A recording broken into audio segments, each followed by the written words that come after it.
Okay, so now we're going to go into these each in more detail. We're going to start with encoding, okay?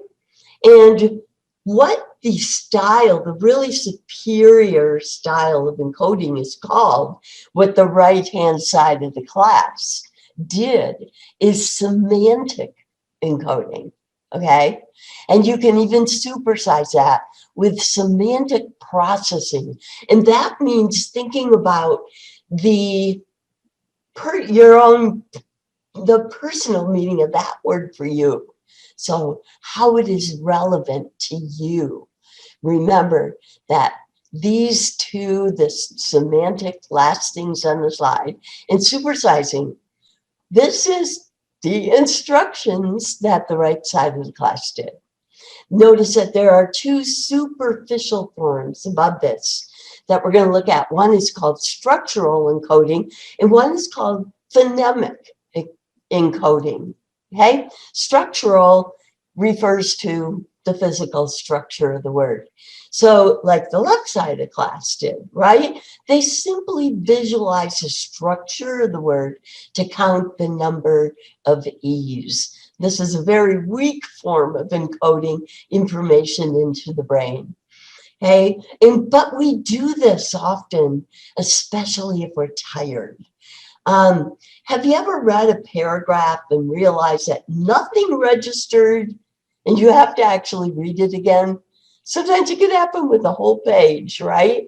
If you're getting tired, you're distracted by the television that's on in the room.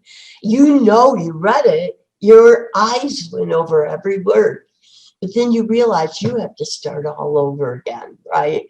Because nothing got into your brain.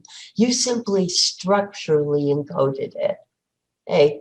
Now, another really weak form, superficial way of encoding is phonemic. Okay, encoding the information by the way it sounds. Okay, now this may happen to you in lecture. You hear the words I say, you hear every word, but your mind is somewhere else, right?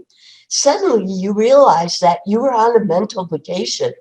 So instead of encoding the meaning, you simply encoded the sounds of the words, right?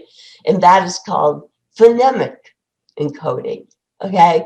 And with either structural or phonemic, okay, it's going to be very low chance of recall compared to semantic and especially supersizing the semantic learning. Okay, makes sense?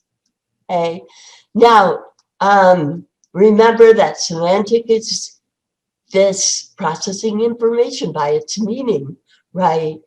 But you can supersize that by thinking about what it means to you personally.